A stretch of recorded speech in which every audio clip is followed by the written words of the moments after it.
children. This news, given their dire financial situation, the prosecution believed that Raven may have been angered by the news of the impending addition to the family. The deceased Janet was not just a victim of this horrific crime, she was a young mother, a loving wife, and a woman expecting another child. Her life, full of hopes and plans, was brutally cut short in an instant. But who could have committed such an atrocity?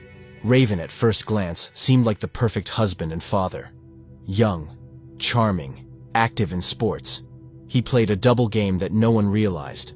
Their marriage to Janet was far from ideal, filled with hidden conflicts and tensions, which eventually erupted into tragedy. So what really happened that fateful night? Janet Abaroa lived with her husband and newborn son in North Carolina. At the time of the massacre, she was 25 years old, but in her short life journey she had managed to go through many difficulties. In recent years, the young woman has focused on building a solid family and being the best mother she can be to her child. Janet was born on June 19, 1979 in a small town in Virginia. Her family was very large. The girl became the 7th of 10 children. The family belonged to the Mormons, and religion from childhood took a prominent place in the life of each of them. From an early age, Janet was strong, independent, friendly, and possessed of a sharp mind. She loved children very much and always dreamed of being a mother. Education was given to her without problems, and she had enough time for sports. In middle school, the girl played soccer, basketball, and swam. In high school and college, she played on local teams, particularly for the University of Southern Virginia. During one of her college matches in 1998, Janet met a young soccer player named Raven Abaroa. He played for the Southern Virginia men's soccer team. Young people instantly penetrated each other and fell in love.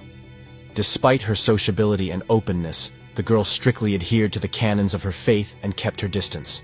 The relationship lasted 2 years before the young man offered his beloved hand and heart. During this period, the girl was 20 years old, and her chosen one was a year younger.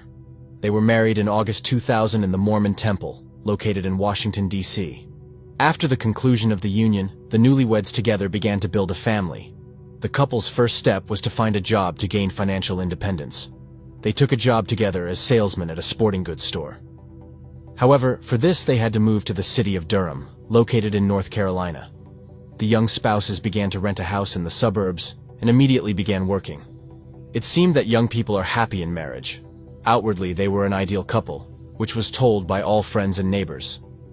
However, as often happens, much was done for show. Quite quickly, the young couple began to have problems.